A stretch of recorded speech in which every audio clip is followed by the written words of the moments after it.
Your affirmation, you are the Texas Director for Right on Crime and Texas Public Policy Foundation, and you're here for the bill, correct? Yes, sir. Thank you. Thank you, Chairman and members. My name is Nikki Pressley. I represent the Texas Public Policy Foundation, and we are in support of HB 2507. While many individuals are eligible to seal their record, a large population fails to do so. This bill would create a new state-initiated process to receive this OND, or Order of Non-Disclosure, for those who automatically qualify for one under Section 411.072 Texas Government Code. This bill is strictly process and does not expand who is eligible. It simply removes the burden from the individual of having to initiate the OND process.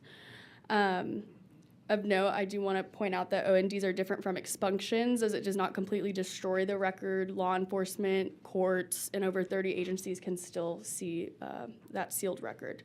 And as Tara mentioned, the bill has passed several times, and we've been working with stakeholders, and I think everyone is satisfied. And that is a flow chart to kind of give you a brief visual of how this process would work.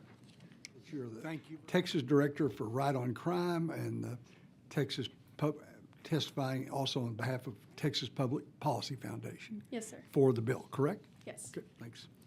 For the record, my name is Nikki Pressley. I represent the Texas Public Policy Foundation, and we are in support of House Bill 200. I want to thank you all for the opportunity to speak today and for being here tonight. I know it's been a long day. Texas has some of the harshest parole eligibility guidelines for juvenile offenders and fails to provide these individuals with a meaningful opportunity to re-enter society. The majority of states have adjusted parole eligibility to better suit what research says about an adolescent's ability to mature and be meaningful contributors to society. And other states have shown great success with extremely low recidivism for these second lookers, as we call them.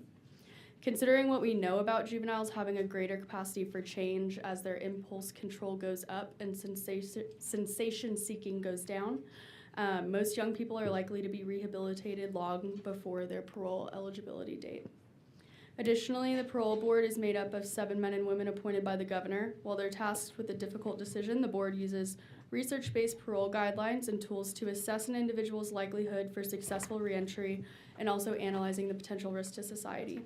I'm confident the parole board will continue to be judicious when determining the likeliness an individual will successfully reenter their community while also ensuring Texans are kept safe.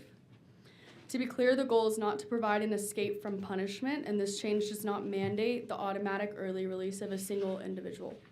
Rather, it only allows earlier consideration for certain defendants who have demonstrated maturity and rehabilitation since the sentence was placed on them as a juvenile.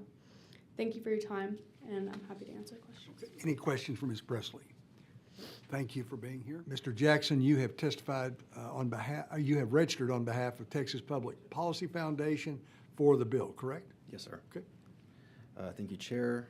My name is Ross Jackson. I'm a policy analyst representing the Texas Public Policy Foundation this evening, and I'm testifying in support. I want to thank Rep. Little for bringing this important legislation forward. There's much needed to reform the grand jury system here in Texas.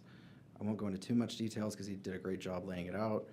I just wanted to say that though grand juries in our state have historically been an integral insurant of due process from overzealous prosecution, they have heavily been tilted in the favor of the state and do not provide adequate protections for accused individuals.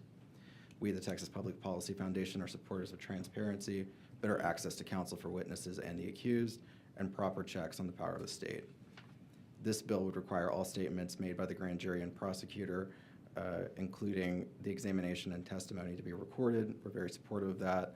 We're also supportive of the state providing copies of evidence to the defense counsel. We believe this bill is a positive step towards promoting transparency, affording due process rights, and ensuring victim and witness privacy. Thank you for listening to my testimony today. Thank you, Mr. Jackson. Any questions? Thank you. Chair calls Ross Jackson. Mr. Jackson, we show you're testifying on behalf of the Texas Public Policy Foundation in support of HB 3664. Is that correct? Yes, sir, that's Please correct. proceed. Thank you. My name is Ross Jackson. I'm a policy analyst representing the Texas Public Policy Foundation, here to testify in support of HB 3664. Thank you, Chairman, for bringing forth this important legislation. I'll keep this brief. My comments are pretty much the same as Rep. Little's bill. Grand juries have been an integral part of our criminal justice system, but over time, their purpose as an ensuring of due process for the accused against frivolous prosecution has diminished. The Policy Foundation, in accordance with our values of freedom and liberty, support increased transparency, increased access to counsel, and proper checks on the power of the state. In addition to the provisions of Rep. Little's HB 3362, this bill requires jurors be properly trained. It bans the unjust practice of grand jury shopping, and lastly, provides for the witness's right to counsel. We believe this is a great step toward promoting transparency, affording due process rights, and better ensuring the constitutional rights of the accused and witnesses. Thank you for listening to my testimony. Members, are there any questions for Mr. Jackson? Thank you for your testimony.